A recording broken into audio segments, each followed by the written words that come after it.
e Híjolo, familia, inmigración y asuntos internacionales. Con ustedes, la abogada María Hijo. María Hijo. Ahora sí, la abogada María e Hijo con nosotros hoy, martes 31 de marzo, diciéndole adiós a este mes. Bueno, todavía no. Abogada, buen día. Buen día, Oscar, ¿cómo estás? ¿Qué tal? Bien. Bueno. Bien, abogada, bien. Ay, abogada. Bueno, no, yo sé que nos trae muchos temas, las preguntas que la verdad que sus clientes le hacen y todo, pero yo quisiera que nos comente qué está pasando en la Corte Suprema con lo de las ciudadanía, ¿verdad? Por nacimiento. Parece que pues van a haber tienen que haber más demandas en los estados. No sé cómo Sí, está pasando.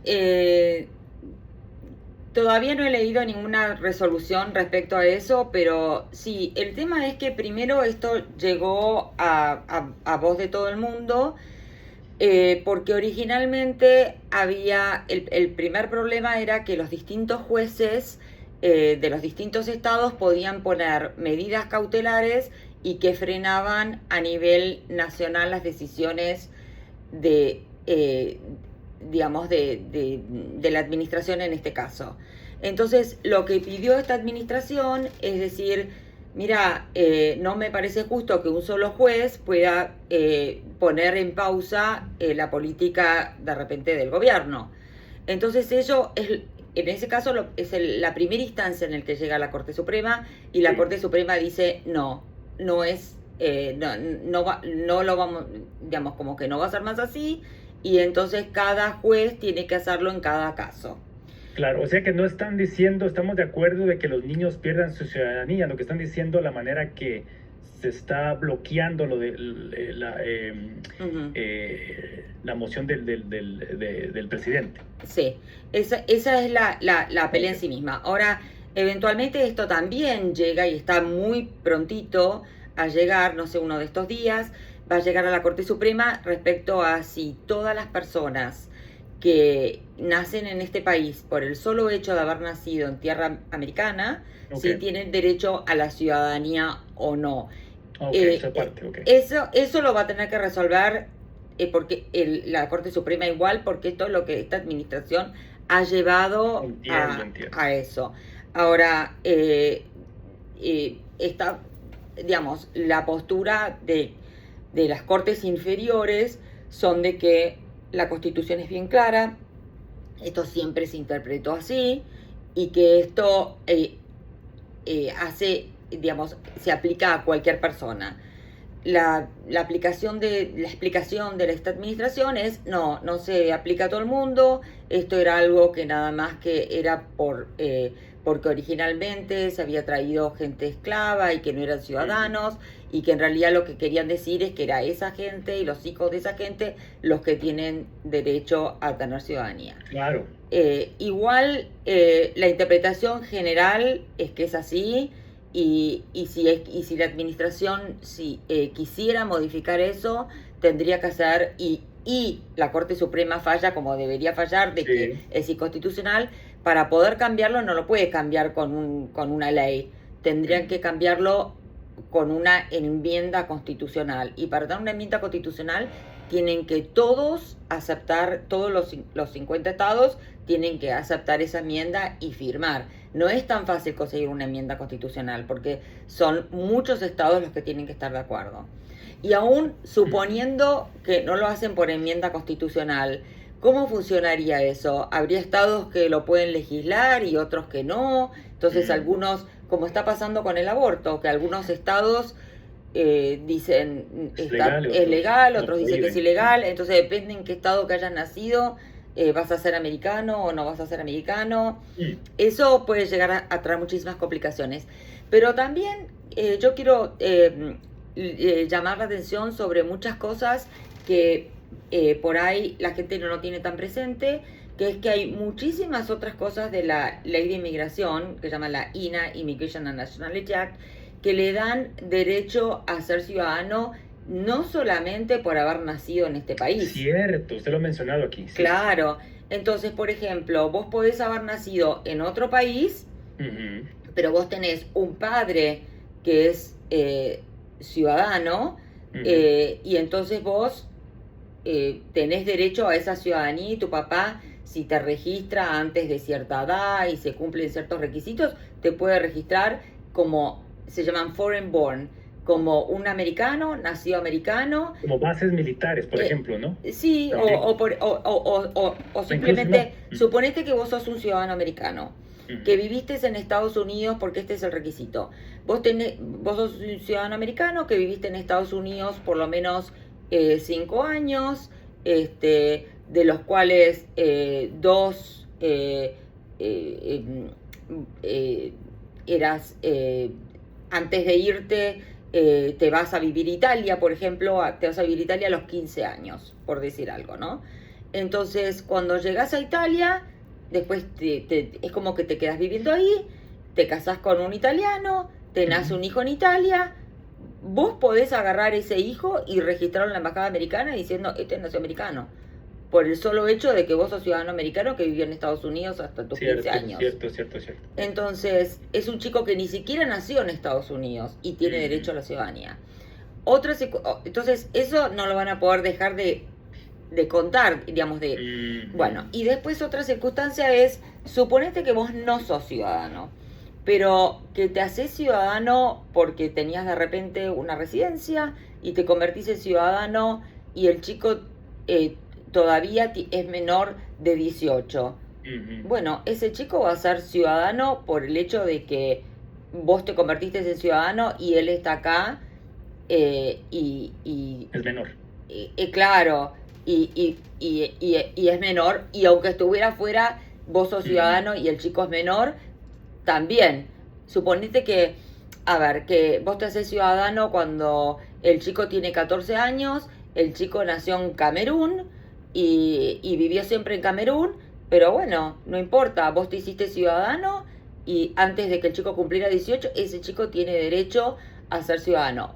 ¿Cómo lo hace? Bueno, llega a Estados Unidos, tiene que hacer, no es el trámite común que vos vas a pedir, que es el N400, sino que es el N600, que tiene un poquito más caro el arancel, pero bueno, demostrás que tu papá se hizo ciudadano antes de tus 18 y vos sos ciudadano.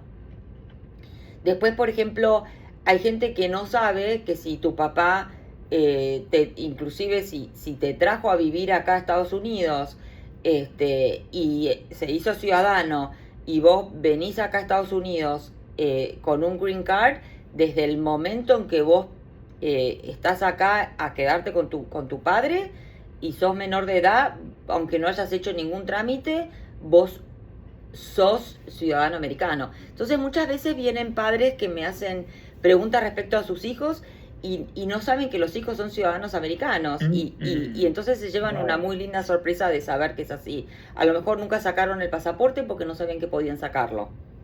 Y eso, bueno, es importante saber.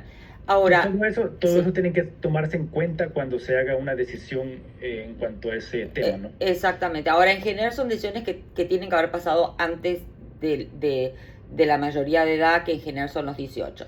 Ahora, una cosa importantísima es que esto fue cambiando a través del tiempo. Y entonces si vos me venís a preguntarme, porque me han pasado ahora hace poco, viene una persona de 58 años, tiene un padre americano y me viene a preguntar, yo tengo que ver, porque esto ha tenido más o menos 5 cambios a lo largo de la historia, digamos, cómo te haces ciudadano. Y tenés que ver cuál era la ley vigente en el momento en que vos naciste. Entonces, vos te podés fijar, para la gente nacida entre tal año y tal año, le aplica esta ley. Para la nacida en tal año y tal año, le aplica esta otra, que es como un poco diferente. Y bueno, la que estoy comentando yo ahora es la más común porque es la que está vigente actualmente. Pero si tu padre, o si vos sos una persona, digamos, más de 60 años, es probable que te toque la ley anterior. Y entonces tenés que consultar bien con un abogado a ver en qué circunstancias te corresponde o no te corresponde pedir la ciudadanía o podrías pedir la ciudadanía. Y después también hay leyes diferentes respecto a quién es el ciudadano. Si la ciudadana es la mamá, después si la ciudadana es el papá, después hay leyes diferentes en si los papás estaban casados, si los papás no estaban casados. eh, Mm. hay como distintas reglas también. Entonces eso lo tenés que tener en cuenta. Bueno, gracias por aclarar, ¿verdad? Lo que hoy escuchamos, que fue el fallo de la Corte Suprema, entonces no en sí está decidido, que a veces solamente escuchamos o leemos Sí, ¿verdad? no lo he analizado del todo, así que puedo decirte un poquito más en la próxima, en la próxima sesión de radio, Sí, pero sí, así tengo más tiempo para prepararnos sobre ese tema. pero Pero, no hay que preocuparse por el momento, pero sí son varios, como usted comenta, cuando para que sea algo así tan drástico, pues va a tener un proceso más complicado, no va a ser sí, algo tan, sí, sí, tan fácil, total. definitivamente. Ok, abogada, ¿cuáles son los temas que vamos a recordar o a tratar? Em, a ver, me estaban preguntando el tema de los pasaportes, sobre el tema de cómo probás tu ciudadanía. Cuando vos tenés, hay dos maneras de tener la ciudadanía, porque naciste en este país o porque te naturalizaste. Entonces, cuando te naturalizaste, la manera de probarlo es a través de un certificado, generalmente cuando vos no sos nacido acá. Y si no, lo probás con tu partida de nacimiento que naciste acá. Ahora, también puedes identificarte con el pasaporte. Entonces, hay veces que la gente me dice, tengo muy poco dinero, tengo un hijo que podría ser ciudadano americano porque entró conmigo con un green card y yo me hice ciudadana americana y el chico tiene menos de 18. Entonces, ¿cómo hago para probar que es ciudadano americano? Bueno, ¿puedo ir directamente a pedir el pasaporte? Sí, puedes ir directamente a pedir el pasaporte, es una manera de probar que sos ciudadano.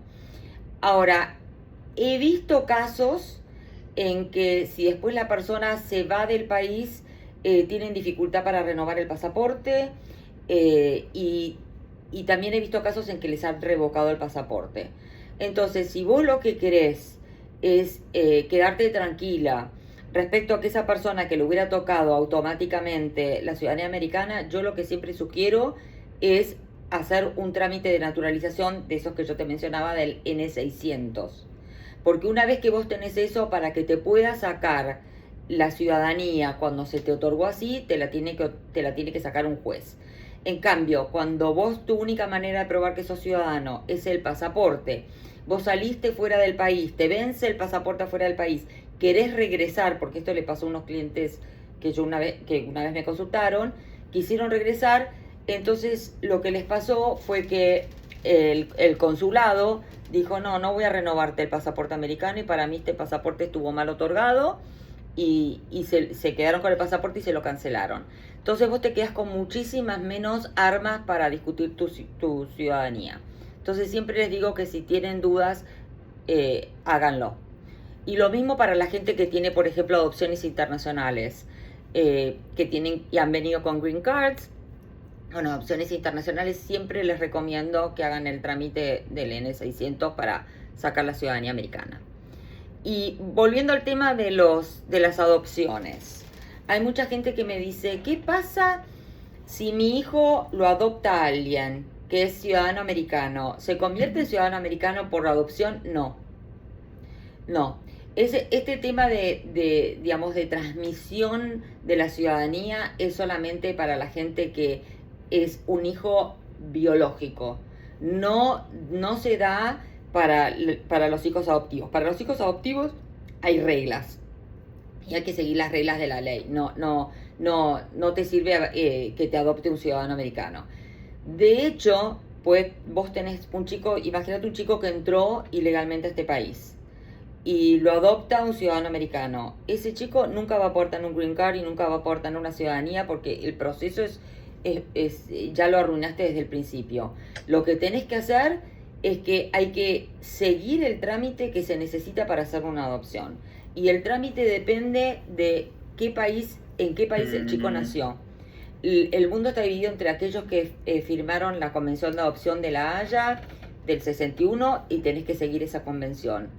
Y los que no, tenés que seguir las leyes del país de origen del chico. Y todo esto es para proteger del tráfico.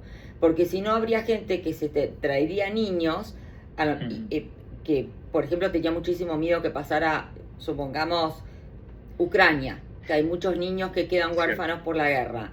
Alguien se los trae de Ucrania, son chicos que tienen 2 años, que no pueden opinar mucho. Entonces, claro, entonces alguien los adoptase acá y eso no está bien. Vos tenés que seguir los canales, normales de adopción. El problema es que normalmente la convención lo que te pide es que vos los chicos estén en un sistema donde vos se te hayan asignado. Entonces las adopciones en general en el resto del mundo no son como son acá en Estados Unidos, donde vos podés decir, tenés un chico y decís quiero que lo adopte mi primo fulanito. Entonces vos es como que lo das en adopción, cedes la patria potestad, el otro lo adopta y el otro se convierte en el padre. En general te los meten en listados, o sea, cuando vos cedes tu patria potestad, el chico va a una lista donde el primero que aparece en la lista el juez se lo asigna. No hay una posibilidad para decir quiero que lo adopte tal. Vos podés darle si querés la tutela, el cuidado, pero no puede ser adoptado por una persona que vos indicás. La persona es la que toca en la lista y es un proceso que te lo hace el juez. Entonces es muy distinto. La gente a veces piensa, me voy a ir a otro país, me adopto un chico y me lo traigo, no es así de fácil. Entonces siempre consulté con abogado antes de hacer lío, porque después a lo mejor le arruinaste al chico de por vida la posibilidad de tener una buena... Ahora, abogada, algo sí. que sí he escuchado aquí en Estados Unidos es de que, por ejemplo, si hay un niño que no tiene padres o algo, siempre tratan de que lo adopte o hagan foster la familia.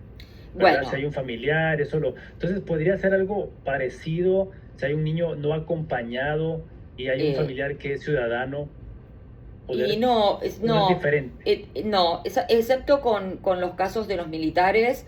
En los casos de los militares, para conseguir ciudadanía, a veces cuando vos es un abuelo, sí lo podés conseguir. Hay como unas partes con ciertas excepciones.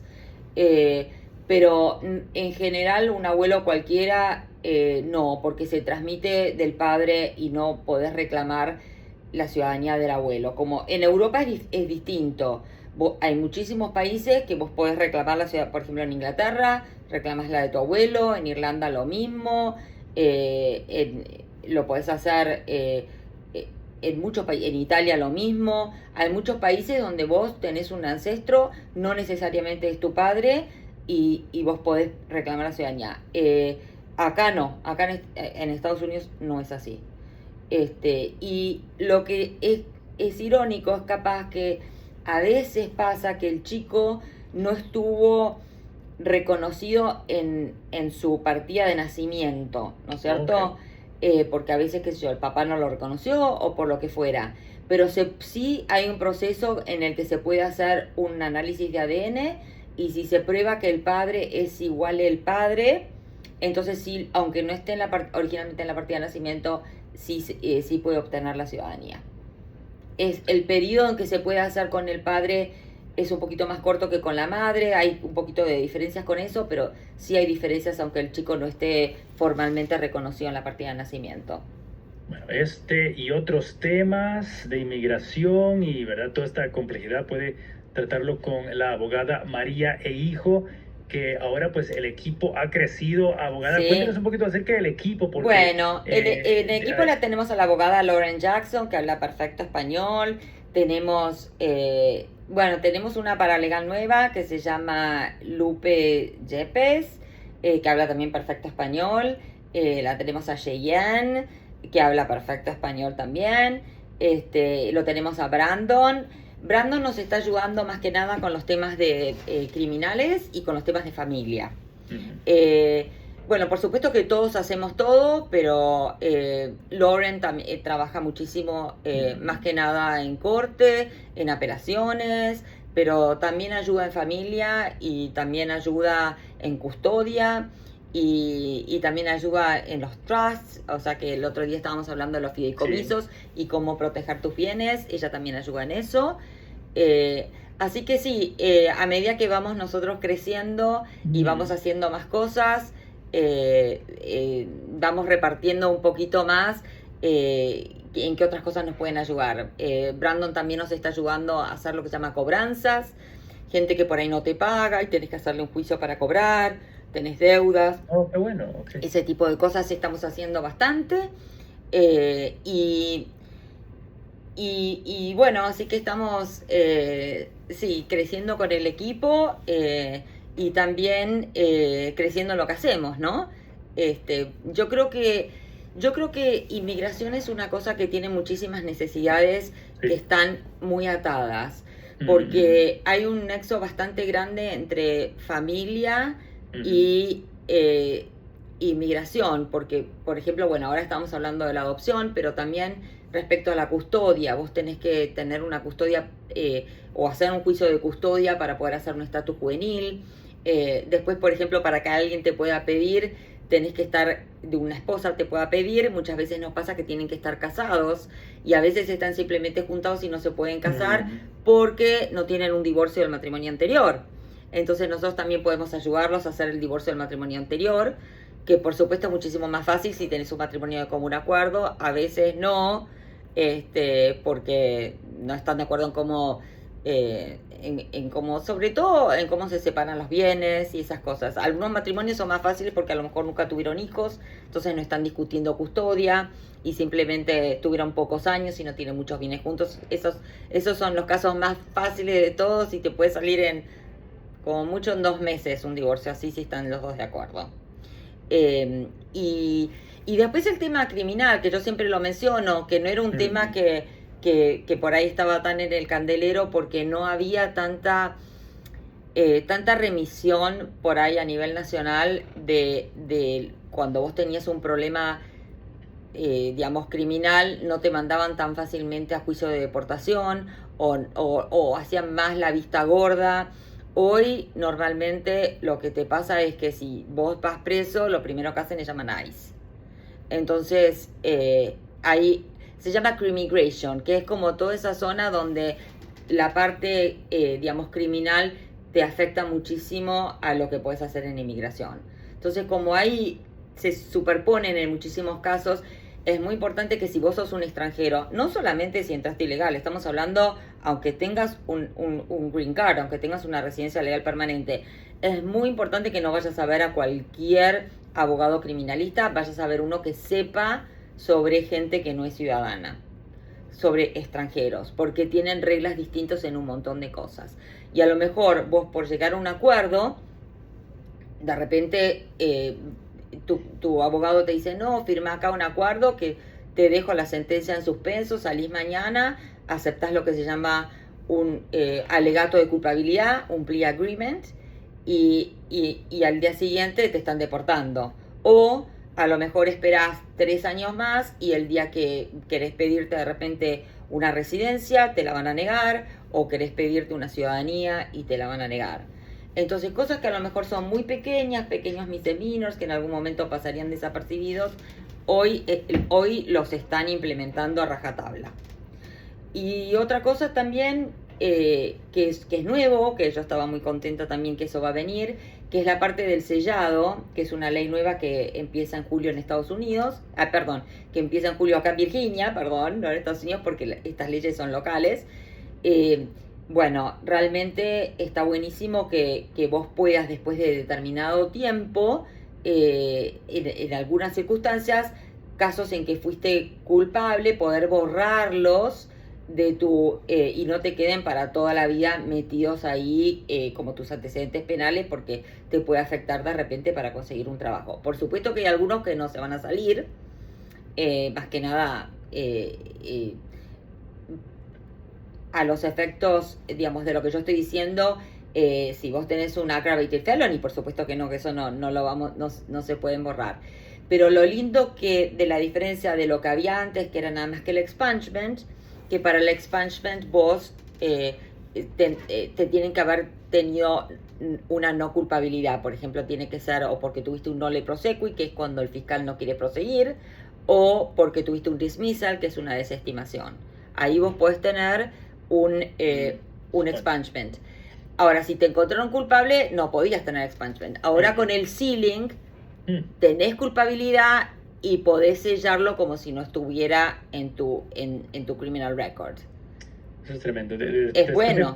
Tiempo. Me imagino que diferentes crímenes es diferente. Sí. Diferentes crímenes son diferentes. Si vos tenés agravados, no. Son crímenes, obviamente crímenes menores. Y hay límites, por supuesto, ¿no es cierto? Pero es buenísimo que eso sea así. Sí. Algunos se van a borrar automáticamente y otros se van a borrar solamente con la petición. Digamos, pregunta, porque en varias aplicaciones de trabajo, ¿no? Dicen, ¿has sido tú convicto de esto y esto? Y uno tiene que decir, bueno, que sí, ¿verdad? Sí ha sido. Pero si esto ha sido borrado o ha sido expunged, no tenés ¿se pone o ya no? No, yo creo que no lo pones. No tenés obligación de decirlo. Porque ¿para qué lo borro si lo estoy diciendo, verdad? Exacto. Sí, no lo tenés que decir. Opera casi, ¿viste cuando vos tenés... aparte no va a aparecer en ningún lado, no va a aparecer en tu récord. No lo van a poder buscar. Claro. Ahora, el FBI sí lo va a tener. Es decir, ellos lo van a tener. No es que se borra de todas las bases de datos. Se borra de las bases de datos públicas. Es decir, la gente no lo va a poder ver. Viste que vos hoy por hoy podés meter el nombre de una persona y aparecen todos los delitos. Bueno, va a desaparecer de eso. Pero siempre va a quedar en la base de datos del FBI o la base de datos de ellos, siempre van a poder verlo. O sea que en ese aspecto no se borra. Claro. Pero lo importante es que la parte pública no esté disponible, ¿no? Sí, que es la parte que mucho el día a día de las personas, la verdad que sí. Exacto. Va a quedar como, ¿viste esos delitos que son los que se cometen antes de los 18?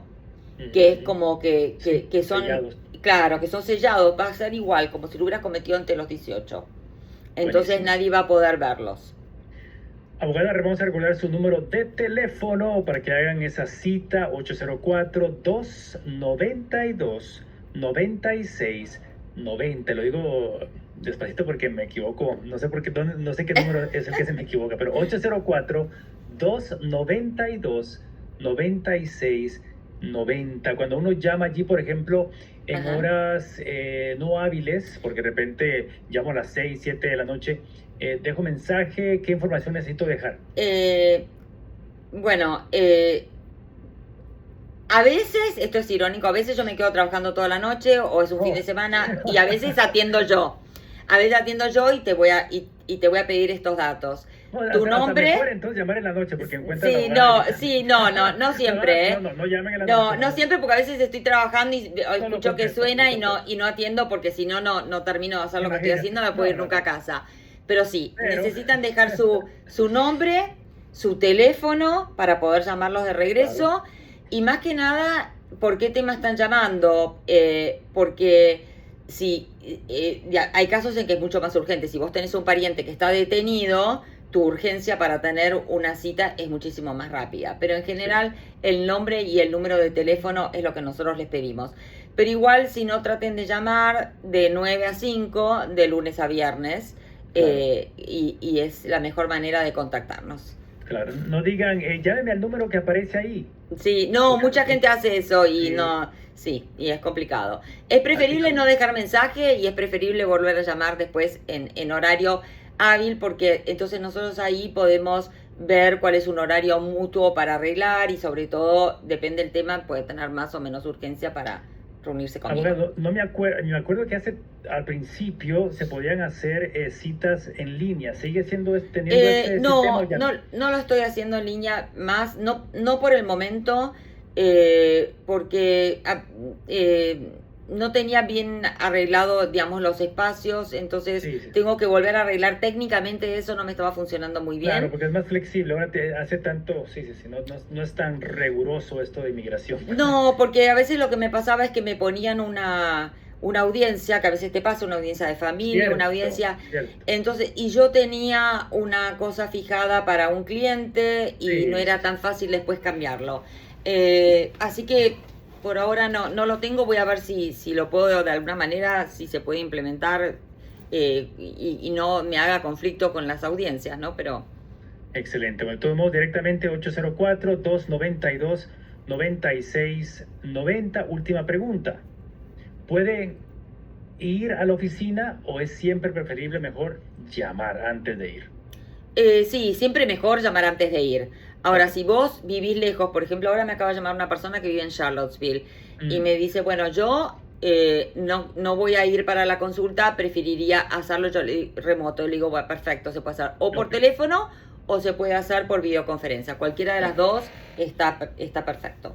Excelente, abogada. Muchísimas gracias. Estamos en contacto la próxima semana. Bueno. No, esta semana, el viernes. El viernes, sí, Oscar, el viernes a las 11. Bueno, Nos vemos, Oscar. Bye. Hey.